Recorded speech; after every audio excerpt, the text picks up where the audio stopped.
विद्यार्थी मित्रांनो, आपण आज शिकणार आहोत ॲसिड्स आणि बेसेस यांच्या मेटल बरोबर कशा रिॲक्शन्स होतात. ॲसिड्समध्ये ऑलरेडी नॉन मेटॅलिक पार्ट असतो, हे तुम्ही शिकलाय. नॉन मेटॅलिक ऑक्साईड्सपासून ॲसिड्स बनतात. म्हणजे ॲसिडमधला नॉन मेटॅलिक पार्ट हा ऑलरेडी मेटलशी रिॲक्ट करायला तयार आहे. त्यामुळं बहुतांश सगळ्या मेटल्स बरोबर ती सगळे ॲसिड्स रिॲक्ट होतात.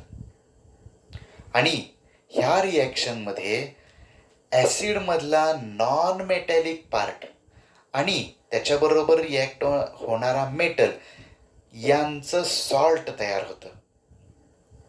आणि राहिलं काय तर ॲसिडमधला हायड्रोजन. तर हा हायड्रोजन गॅस या रिॲक्शन्समधून बाहेर पडतो. म्हणजे जेव्हा जेव्हा ॲसिडची मेटल बरोबर रिॲक्शन होते तेव्हा तेव्हा एक सॉल्ट तयार होतं आणि हायड्रोजन गॅस इव्हॉल्व होतो. इव्हॉल्व होणारा हायड्रोजन गॅस कुठून आला? ॲसिडमधून आला. आणि सॉल्ट कशाचं बनलं? ॲसिडमधला नॉन मेटॅलिक आयन आणि त्याच्याबरोबर रिॲक्ट होणारा मेटल आणि नॉन मेटल या दोघांचं मिळून सॉल्ट बनतं. तर इथं काही रिॲक्शन्स दिलेले आहेत. HCl प्लस Zn, झिंकची रिॲक्शन जर हायड्रोक्लोरिक ॲसिड बरोबर झाली तर ZnCl2 तयार होतं आणि H2 गॅस लिबरेट होतो.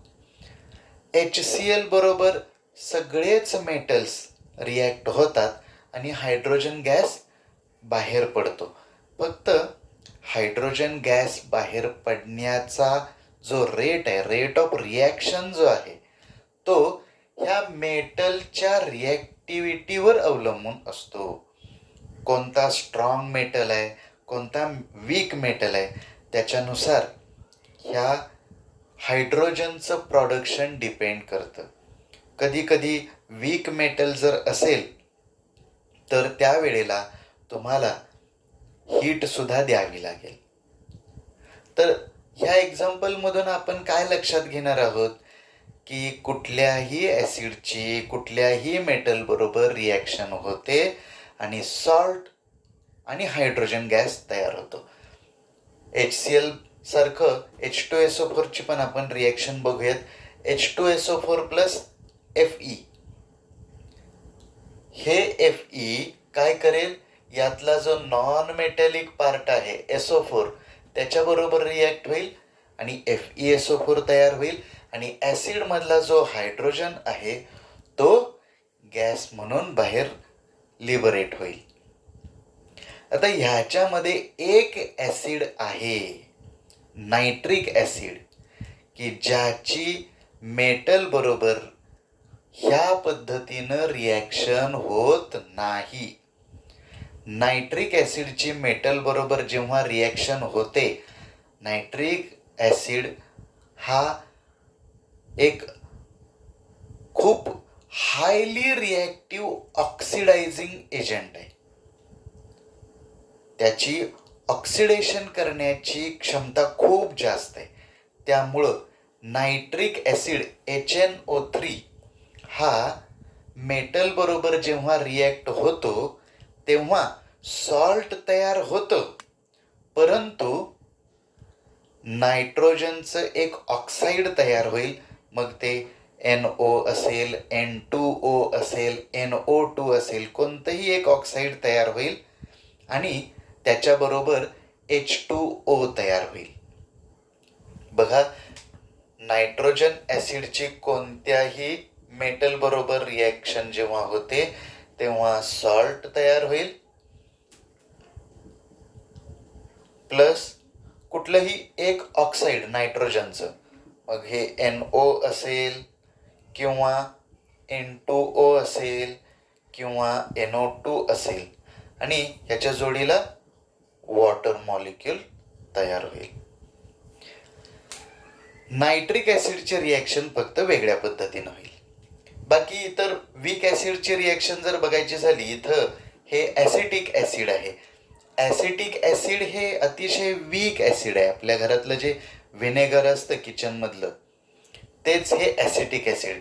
याची सोडियम बरोबर रिॲक्शन जेव्हा होते, तेव्हा हा सोडियम यातल्या ह्या एचला डिस्प्लेस करतो.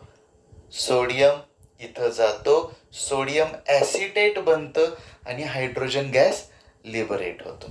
तर या पद्धतीनं मेटलच्या ॲसिड बरोबर रिॲक्शन्स होतात. मेटलच्या बेस बरोबर रिॲक्शन्स कशा होतात? तसं बघितलं तर मेटलमध्ये अतिशय कमी मेटल्स आहेत, जसं की झिंक आहे, टीन आहे, ॲल्युमिनियम आहे. हे मोजकेच मेटल्स आहेत की जे बेस बरोबर रिॲक्शन करतात. खरं तर बेसमध्ये ऑलरेडी मेटॅलिक पार्ट असतो, त्यामुळं बरेचसे मेटल्स बेस बरोबर रिॲक्शन करत नाहीत.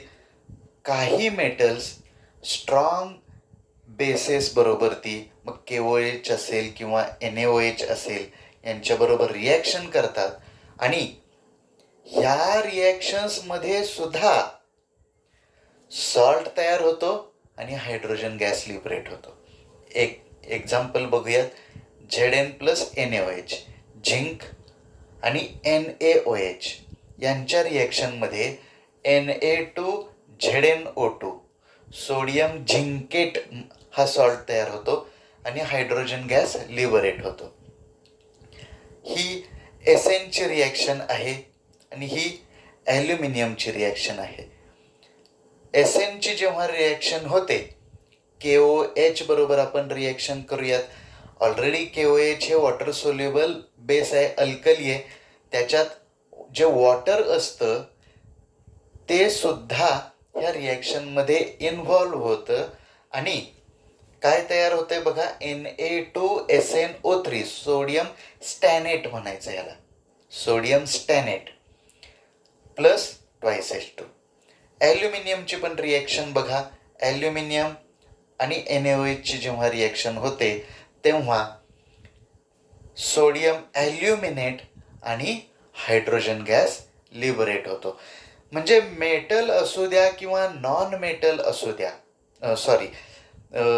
ॲसिड असू द्या किंवा बेस असू द्या, मेटलची रिॲक्शन ही होतेच आणि काय तयार होतं? एक कॉमन पार्ट काय आहे दोन्हीमध्ये?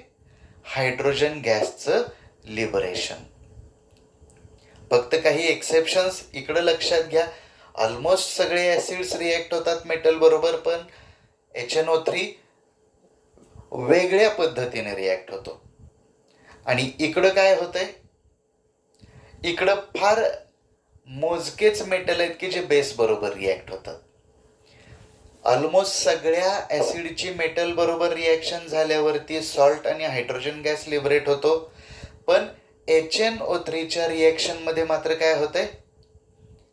HNO3च्या मेटल बरोबरच्या रिॲक्शनमध्ये सॉल्ट तयार होतंय, पण एक ऑक्साईड बनतंय नायट्रोजनचं आणि वॉटर लिबरेट होतंय. ठीक आहे. तर ह्या होत्या ॲसिड आणि बेसेसच्या मेटल बरोबरच्या रिॲक्शन्स.